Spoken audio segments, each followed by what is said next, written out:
Баршаңызға сәлем достар, арнама қош келдіңіздер. Бүгін сіздермен тауық еті қосылған шығыс салатын дайындайтын боламыз. Дәмі өте керемет, бір жасағаннан шығатын салат. Ендеше видеоны соңына дейін көріп тамашалаңыздар.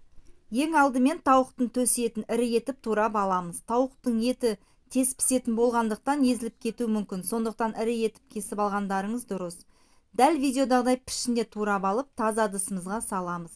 Енді оның үстіне паприка, тұз, кукурузный крахмал, міндетті түрде кукурузный крахмал болуы қажет, картофельный крахмалмен алмастыруға болмайды.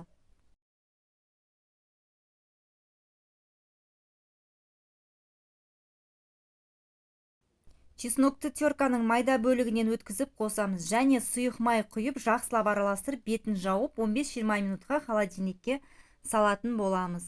Барлық қосатын құрамдарын описание бөліміне жазып қойдым, сол жерден қарасаңыздар болады.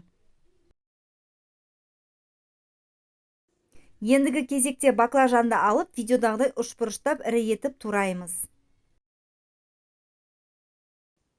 Турап алған баклажандарды таза ыдысқа салып, үстіне чеснокты теркадан өткізіп қосамыз.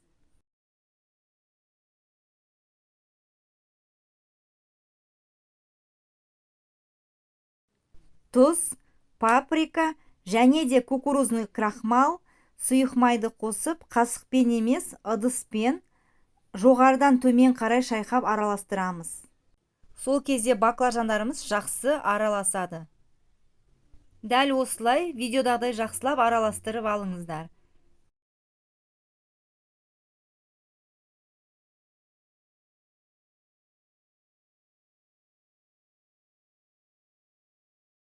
Жақсылап араластырып болған соң 10 минуттай бетін жауып қоямыз.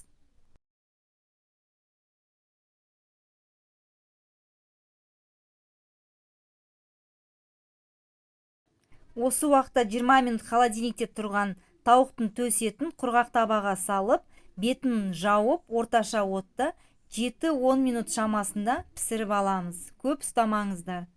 Достар, менің арнама тіркелмеген болсаңыздар, тіркеліп қоңырау шаны басуды ұмытпаңыздар. Арнамдағы жаңа видеоны бірінші болып көретін боласыздар. Енді баклажанды пергамент төселген формаға салып, 180-200 градус пеште 10 минут шамасында пісіріп аламыз.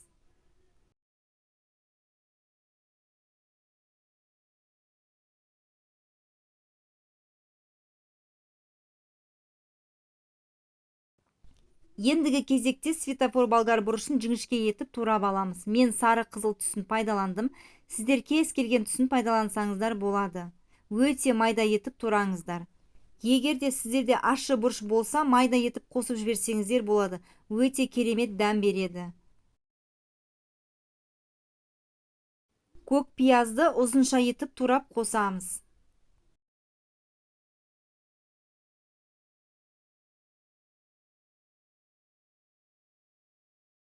Және де черри помидорын артық жерін алып тастап, екі бөлікке бөліп турап қосыңыздар. Негізі күнделікті өзіміз қолданып жүрген помидорды қоссаңыздар да болады, бірақ черри помидоры ерекше тәтті дәм береді, және де суы ағып кетпейтін болады. Сондықтан бар болса, черри помидорын пайдаланыңыздар. Ендігі кезекте барлық дайын қоспаларымызды бір-біріне қосып араластырамыз. Тауықтың төс етін, баклажанды жылы күйінде қоссаңыздар да болады. Дәміне қарай тұз, паприка, зәйтүн майын, соя тұздығын қосып, қолмен асты үстіне көтеріп араластырамыз. Сол кезде езіліп кетпейтін болады. Осымен дастарханның сәнін келтіріп қана қоймай, және бірден желініп кететін керемет салат дайын болды. Міндетті түрде үйде жасап көріңіздер. Егер де дәл осы видеом ұнап жатса, лайк басып, комментарий жазуды ұмытпаңыздар. Алдағы уақытта көптеген рецепттермен бөлісетін боламын. Келесі видео рецептте жүздескенше сау болыңыздар.